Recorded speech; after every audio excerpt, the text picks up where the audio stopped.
sous la barre des 4 mètres de long pour rester une citadine pratique. À part ça, le look change radicalement.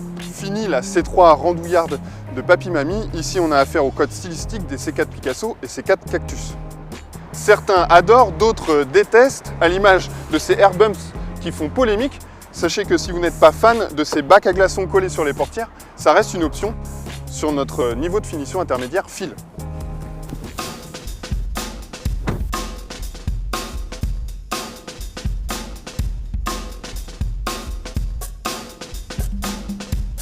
À bord non plus, impossible de rester indifférent.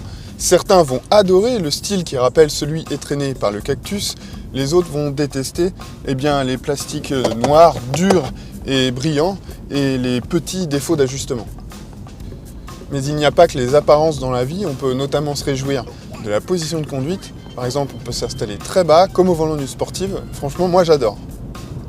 Grâce à cette ergonomie excellente, on trouve cette C3 d'autant plus maniable. Et puis c'est vrai que la direction très légère, alliée à un gabarit encore contenu, facilite grandement la vie en ville. Dommage seulement que le tableau soit un peu gâché par la mécanique. Ici, on a un 1,2 litre, 82 chevaux, 3 cylindres. Un moteur dont la puissance suffit tant qu'on ne passe pas sa vie sur l'autoroute. En revanche, les à-coups à bas régime et les vibrations au point d'embrayage, ça c'est franchement agaçant. Et puis pour ne rien arranger, la commande de boîte souffre de des battements immenses. C'est pas très agréable à manier dans le trafic.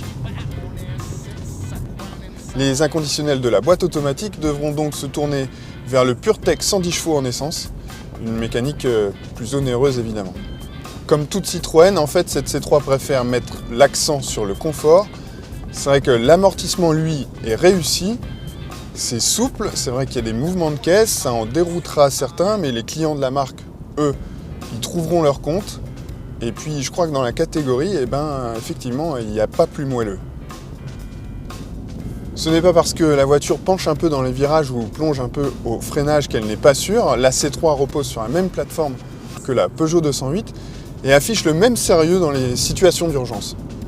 On voit d'ailleurs que la sécurité fait partie des préoccupations de cette petite voiture, avec un équipement assez riche dès la version de base, avec la présence ici de l'alerte de franchissement de ligne sur toutes les versions.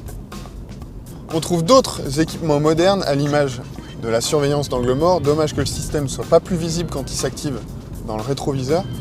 Et puis il y a encore cette Connected Cam en haut de la baie de pare-brise qui permet de prendre des photos ou des vidéos, puis de les partager via l'interface connectée de la console centrale. Pour séduire, la nouvelle C3 joue donc la carte de la différence. Bon, pas au niveau des places arrière dans la moyenne, ni au niveau du coffre, égal à celui de la Clio. Les tarifs, eux, en revanche, sont légèrement inférieurs à ceux de ses concurrentes françaises. Un détail qui pourrait donc avoir son importance. Voilà, c'était notre premier essai de la nouvelle Citroën C3.